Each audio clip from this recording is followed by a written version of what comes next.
Comme une traînée de poudre, l'information de la fermeture des portes magiques du musée Akabaïdena de Kétou, un patrimoine de l'UNESCO, s'est répandue sur les réseaux sociaux le jeudi 31 octobre 2024 pour s'enquérir de la situation et des dispositions prises pour conjurer le mauvais sort. Une délégation du comité des rites vaudous du Bénin, conduite par son président, s'est rendue au palais royal de Kétou le mardi 5 novembre 2024. Une occasion pour le 51e roi de Kétou de rappeler l'histoire des dites portes à ses hôtes. Autrefois, le royaume de Kétou était entouré de solides murailles de fortification.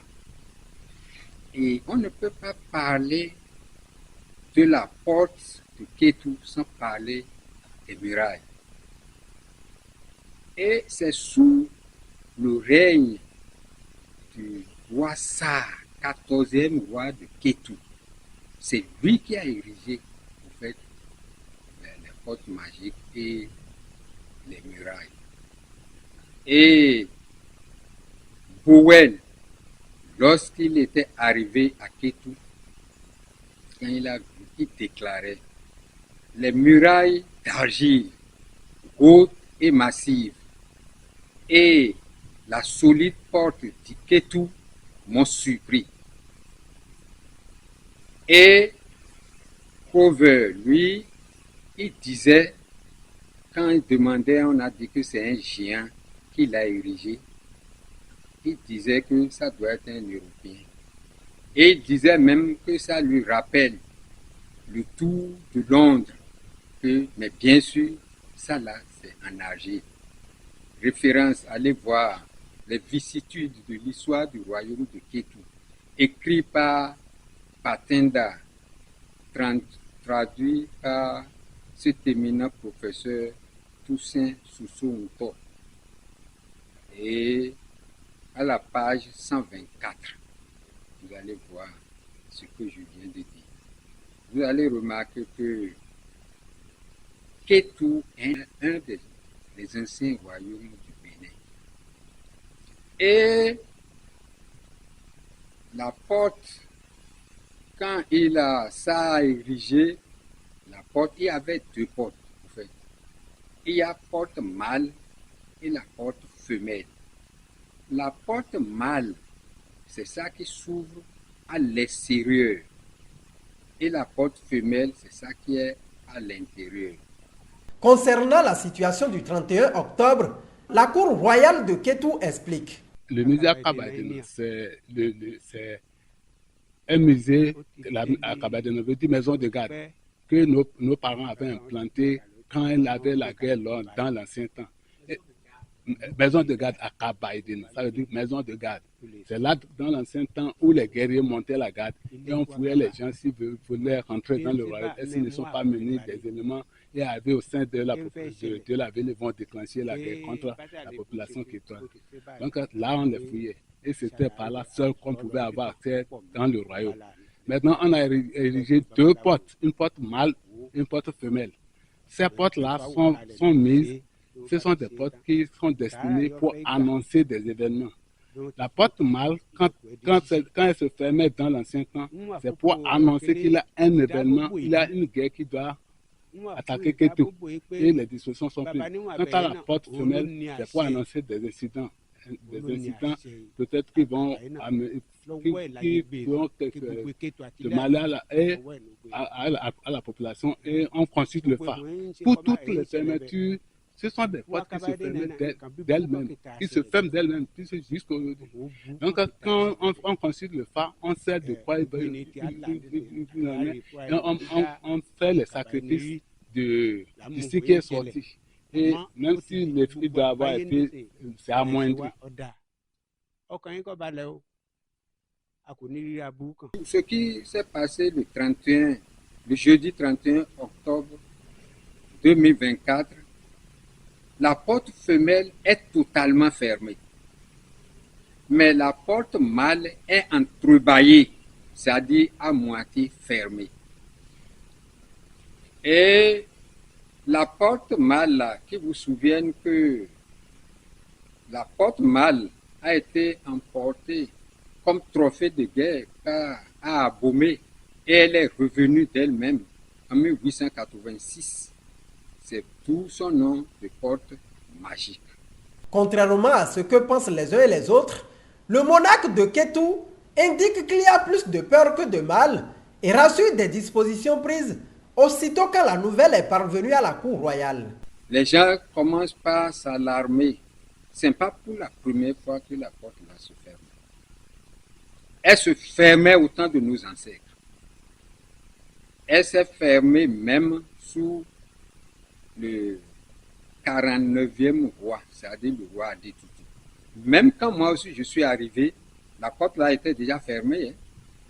Mais seulement c'est une. Maintenant, tout ce qui s'est fermé le jeudi 31 octobre 2024, quand ça se passe comme ça, quand la porte se ferme, nos ancêtres, qu'est-ce qu'ils faisaient? Ils se réunissent. Et au palais, on a un prêtre de Fa qu'on appelle Araba.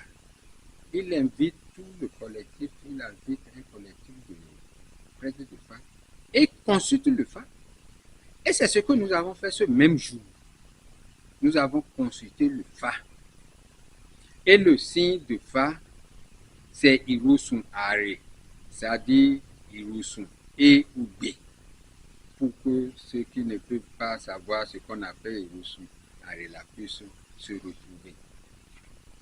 Et le Fa avait dit que le bonheur est arrivé, hein. Seulement que les jeunes sont trop pressés, il s'agit trop, les jeunes sont trop pressés, ils sont à la recherche de vie, ils sont pas bons, ils sont trop pressés. Et il a attiré l'attention de nous tous aussi sur la boisson alcoolisée. Bref, et ça, le Fa a dit pas mal de choses. Mais le même jour, après 21h, 2h du matin, en tout cas la nuit là, on a fini toutes les cérémonies. On a fait tous les rituels. Et la porte est ouverte. Hein? Donc, j'avais déjà dit le lendemain que les gens peuvent aller voir. Hein? La porte était déjà ouverte après toutes les cérémonies. Donc, j'invite la population à ne pas paniquer, à ne pas être alarmé. Ah, on a déjà vu ça plusieurs fois. Il n'y a pas péril en la demeure.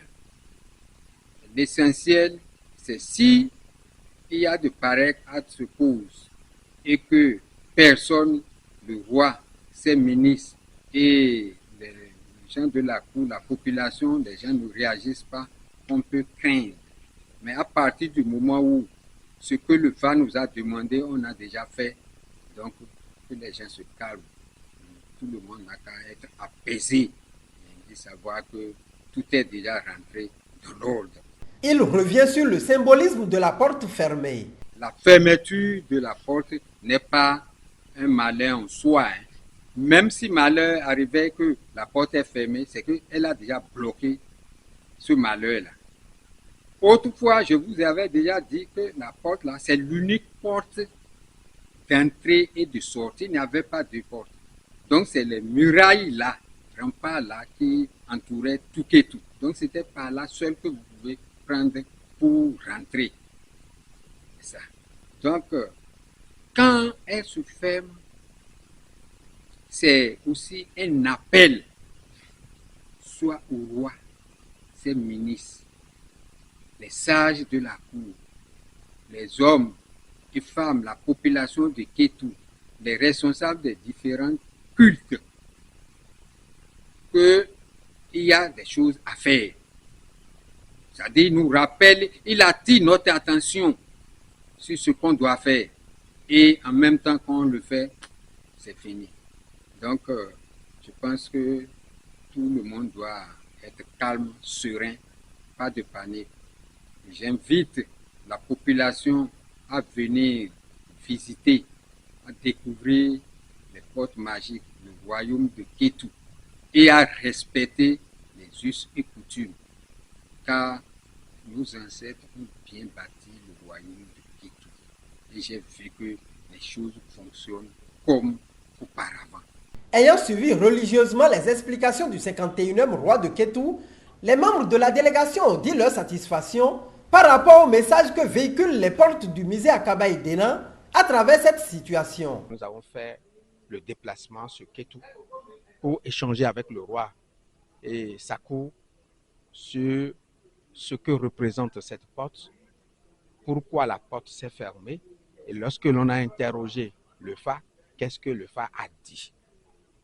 Ce que nous avons compris, c'est que cette porte, ou du moins ces portes, puisqu'il y en a deux, une porte femelle et une porte mâle, sont donc des portes qui avaient été érigées par nos ancêtres pour protéger le royaume contre les influx négatifs, contre les assauts extérieurs.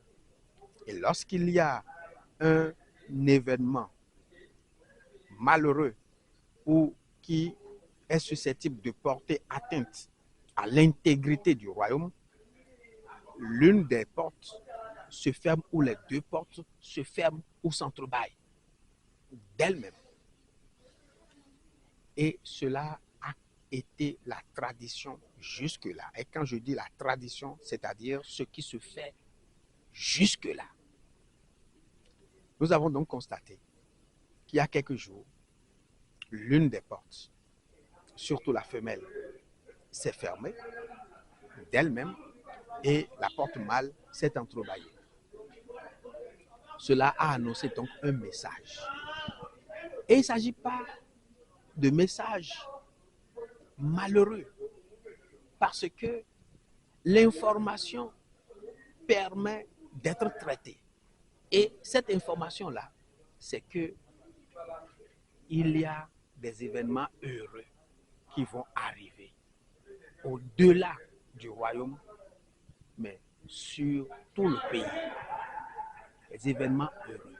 Et ces événements heureux-là, pour qu'ils puissent advenir, il faut que les jeunes soient patients.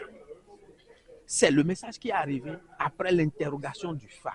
Il n'a pas manqué de dire sa fierté par rapport à la place de choix que l'on continue d'accorder à la tradition dans la cité historique de Kétou. J'ai un sentiment d'une extrême fierté. Fierté pour nos traditions, parce que les portes dont on parle sont des portes sacrées et sont des portes multicentenaires.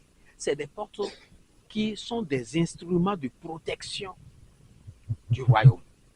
Et vous savez, l'une de ces portes avait été pillée, emportée, mais elle est revenue d'elle-même. J'espère que vous connaissez cette histoire. Elle est revenue d'elle-même.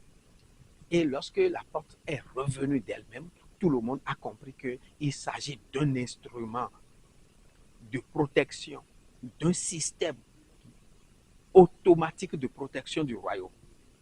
Et lorsque vous comprenez que les anciens avaient mis en place cette combinaison, nous ne pouvons qu'en être fiers. Nous devons être fiers de nos traditions.